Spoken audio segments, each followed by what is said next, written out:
Fala, Fogão! Em meio a esse momento turbulento que o Botafogo atravessa no Campeonato Brasileiro, ocupando a vice-lanterna da competição, a torcida do Botafogo tem algumas notícias positivas para que a gente possa dar um respiro em toda essa negatividade que está rondando o Botafogo por conta dessa péssima fase que a gente atravessa.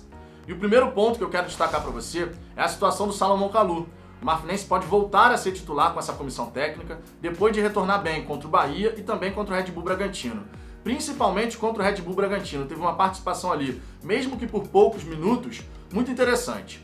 Já o Varley, que tinha sido afastado, vinha sendo titular, mas tinha sido afastado por conta de Covid, está recuperado e agora também está disponível para a comissão técnica. É muito importante que o Botafogo, nesse momento tão difícil, consiga recuperar os seus jogadores e tenha todo o elenco à disposição.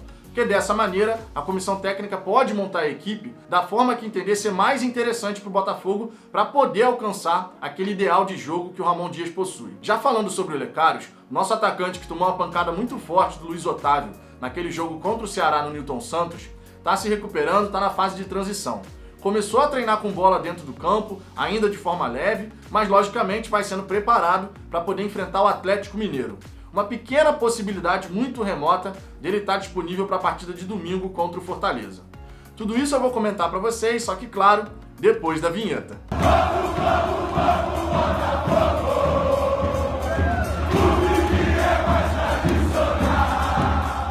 Vamos lá, Fogão, antes de mais nada, alguns pedidos para você. Se você gostar desse vídeo, eu peço por gentileza que você deixe o seu like, compartilhe no WhatsApp. E além disso, se você ainda não for inscrito no canal, peço que se inscreva para que a gente possa alcançar a marca de 2.500 inscritos. O botão de se inscrever está logo aqui abaixo do vídeo, basta clicar nele, depois ativar todas as notificações no sininho e assim você não vai perder nenhuma novidade que for publicado por aqui. Se você puder fazer parte desse crescimento, eu vou ficar eternamente agradecido. O primeiro ponto que eu quero destacar para você é justamente a situação do Salomão Kalou. O Marfinense, que foi afastado em 17 de outubro por conta de um desconforto no tendão da coxa, teve que ficar afastado porque essa é uma lesão que, se não tratada, pode piorar muito, inclusive com rompimento do tendão, e se isso acontecesse, pode esquecer carreira, fim de carreira para o Kalou, ele não jogaria mais pelo Botafogo. A gente sabe bem que o rendimento do Kalou até aqui não tem sido de acordo com o que a gente esperava do jogador e que a gente sabe que ele pode entregar, tanto é que a gente coloca uma pressão maior, uma expectativa maior no jogador que a gente sabe que pode entregar. Você não vai ficar colocando uma grande expectativa num cara que não tem qualidade técnica. E na carreira do Kalou, ele sempre mostrou qualidade técnica. Por isso que a contratação dele foi tão celebrada, porque a gente imaginou que ele poderia elevar o nível de jogo do nosso ataque. Mas com a falta de ritmo, por conta do Kalou não estar jogando uma partida oficial desde novembro de 2019, antes de assinar com o Botafogo, obviamente isso foi prejudicado. E aí quando ele sente esse desconforto no tendão da coxa, perde algumas partidas importantes, volta contra o Bahia, também atua contra o Red Bull Bragantino, e nesses dois jogos, por mais que tenha atuado por poucos minutos, já mostrou mais agilidade nos seus deslocamentos. Não sei se você observou isso, mas na minha visão, eu percebi o Kalou mais ágil, indo de lá para cá e de cá para lá. Inclusive naquela jogada do pênalti, por exemplo, ele chegou mais inteiro na bola. O Cleiton chegou com tudo derrubando o jogador, pênalti claro, não tem porquê o árbitro não ter marcado de primeira, nem o VAR ter solicitado a revisão. Porque se o VAR não chamou o árbitro, é porque concordou com a não marcação daquele pênalti. Um completo absurdo, a gente sabe bem disso. Mas o fato é que nos poucos minutos que o Kalou atuou contra o Bahia e contra o Red Bull Bragantino, ele se mostrou mais atento, mais esperto. Talvez também já com alguma influência desse trabalho da nova comissão técnica. Uma preparação física mais intensa, que exige mais e que prepara melhor o jogador, portanto, para o que vai acontecer dentro das partidas. Por conta da qualidade que o Kalou possui, é muito provável que a comissão técnica passe a utilizar o jogador como uma referência no ataque. Não como centroavante, que eu quero dizer. Estou falando como uma referência para os demais jogadores. E o Kalou, estando com ritmo de jogo, a gente sabe bem que ele vai elevar o nosso nível de jogo no ataque. Algo tão fundamental para o Botafogo, que precisa de um cara diferente lá na frente, que consiga concluir bem as jogadas, que consiga deixar os companheiros na cara do gol. E o Kalou, de repente, pode ser o segundo atacante. Eu não quero ver, confesso a você, o Kalou jogando pelas pontas novamente. Não acho que o Marfinense tenha capacidade física para isso. Acho que a gente vai desgastar o jogador muito, tendo que correr atrás de lateral, e seria muito mais interessante o Kalou como segundo atacante. Acredito que a gente pode ver algumas mudanças no time do Botafogo em relação a isso, com a presença do Salomão Kalou lá no comando de ataque.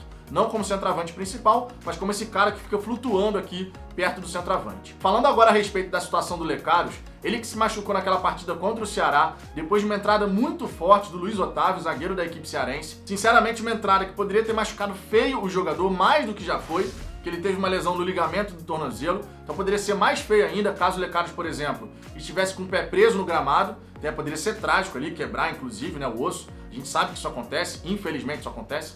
Mas ainda bem não aconteceu com o Lecaros, foi uma lesão ligamentar, ele está na fase de transição, já foi para o campo treinar, ainda um treinamento leve, pode ser que pinte no banco de reservas pelo menos contra a equipe do Fortaleza, mas é uma possibilidade bem remota. É mais provável a gente ver o Lecaros no banco contra o Atlético Mineiro, para depois poder gradativamente voltar a buscar o espaço dele na equipe. Com essa nova comissão técnica e com os bons minutos que o Lecaros fez com a camisa do Botafogo antes da lesão, de repente a gente pode ver o jogador tendo mais oportunidades. Quem sabe até no lugar do Nazário, que está merecendo um banco, a gente sabe disso. O Nazário, infelizmente, é um jogador que acha que joga mais do que joga na verdade. Então, toda hora, ele tenta dar um toque de efeito. Se o Nazário fizesse um feijão com arroz e tivesse mais intensidade, fosse mais ligado na partida, poderia ser um jogador muito melhor do que vem sendo. Só que a gente sabe bem que isso não vai mudar, é característica do jogador. O Nazário é dessa maneira. E o Lecaros, então, que vai buscar mais uma vez essa titularidade, pode assumir ali a extrema-direita do Botafogo. Ele foi muito bem nos minutos que teve com a camisa do Botafogo, sendo titular. Infelizmente, sofreu aquela entrada. Mas agora, nessa fase de transição, voltando a ficar disponível para a comissão técnica, a gente pode mais uma vez ver o Lecaros pintando dentro de campo, titular ou não, vai ter que buscar esse espaço com a nova comissão técnica, mas sem sombra de dúvida é um retorno bem importante para a equipe do Botafogo, porque o Lecaros, pelo que mostrou, é um jogador que não tem medo de partir para dentro da marcação. Não à toa, ele sofreu aquele pênalti contra o Ceará, onde ele deu um corte seco e o lateral esquerdo do Ceará passou dando aquele rapa nele. É um cara que pode ser muito interessante e pode ajudar bastante o Botafogo. Não estou dizendo aqui que o Lecaros é um jogadoraço, a gente não pode nem confirmar nem negar isso, porque sinceramente a quantidade de minutos que a gente viu o Lecaros fazer com a camisa do Botafogo é muito restrito ainda. A gente precisa realmente ver o jogador recuperado, atuando como titular, justamente para que com mais minutos dentro de campo a gente possa chegar a um veredito. Que tipo de jogador o Lecaros vai ser? Qual é o potencial real dele? Tomara que ele volte, é um cara que pode ajudar a equipe, e se a comissão técnica assim entender que ele pode ser titular, com certeza, sem sombra de dúvida, ele vai atuar como titular. O único que achava que o Lecaros não podia jogar era o Autuori, sinceramente não fazia o menor sentido, ainda mais depois do que a gente viu o Lecaros fazendo nos poucos minutos que ele teve para jogar. Falando agora a respeito do Varley, o jogador que vinha sendo titular, teve que ser afastado por conta de Covid, está recuperado, mas ele não atua desde 6 de novembro. Faz bastante tempo, portanto, tem que fazer esse trabalho de recondicionamento com os jogadores do Botafogo, justamente porque a comissão técnica já identificou que a parte física do Botafogo é um problema. Inclusive por isso, Emiliano Dias, na coletiva pós-jogo contra o Red Bull Bragantino, disse que a gente precisa manter o que a gente fez no primeiro tempo contra o Red Bull Bragantino durante 70 minutos pelo menos, justamente para colocar os adversários em dificuldade e conseguir dominar os adversários. O Emiliano Dias falou isso na coletiva pós-jogo, justamente porque eles já identificaram que a parte física do Botafogo deixa a desejar.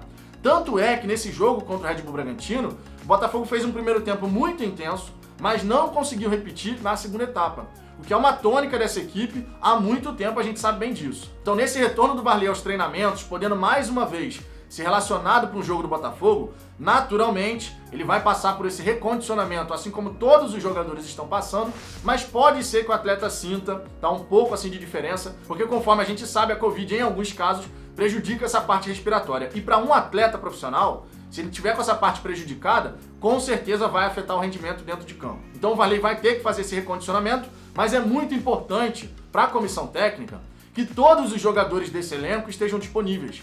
Porque somente dessa forma, tendo todos os atletas disponíveis, eles podem montar o melhor Botafogo na visão deles. Aqueles jogadores que podem melhor entregar resultado dentro do campo de jogo. Por mais que a gente não goste de um ou outro jogador, nesse momento, não ter jogador lesionado, ter todos disponíveis, é realmente importante. Porque a comissão técnica precisa dessa visão. Ela precisa entender quais são as características de cada jogador e como eu posso explorar todas essas características em prol de um bem coletivo. Isso vai ser fundamental para o Botafogo sair da situação que se encontra. E em relação ao trabalho da comissão técnica, eles seguem fazendo uma preparação bem focada na parte físico-técnica e, logicamente, vai começar a evoluir nessa parte tática, que para o Botafogo, diga-se de passagem, é muito importante, já que a gente precisa começar a balançar as redes dos nossos adversários. Mas e você, Fogão? Fica satisfeito com essas notícias positivas em meio a tanta notícia negativa que a gente vem tendo sobre o Botafogo? É realmente um momento muito complicado do Botafogo, vice-lanterna da competição. O Atlético Paranaense, para completar, venceu o Atlético Mineiro. Então, mesmo vencendo o Fortaleza no domingo, a gente não sai da zona do rebaixamento. A situação está bem complicada, mas não podemos jogar a toalha. Se a gente jogar a toalha agora, nesse começo de segundo turno, aí realmente é ponto final para o Botafogo na primeira divisão do Campeonato Brasileiro. A gente não pode deixar isso acontecer, temos que mandar energia positiva para o Botafogo de alguma maneira, já que não dá para ir no estádio, que seja de outra forma. Em 2019, vai lembrar, a torcida salvou o Botafogo da segunda divisão e vamos voltar a fazer isso, mesmo que não possamos ir ao Newton Santos. Deixe seu comentário aqui embaixo, a sua participação é sempre muito importante. Deixe o seu like se você gostou desse vídeo e, naturalmente, mais uma vez eu peço, por gentileza, se inscreva no canal para que a gente possa alcançar a marca de 2.500 inscritos. Eu aguardo vocês no próximo vídeo.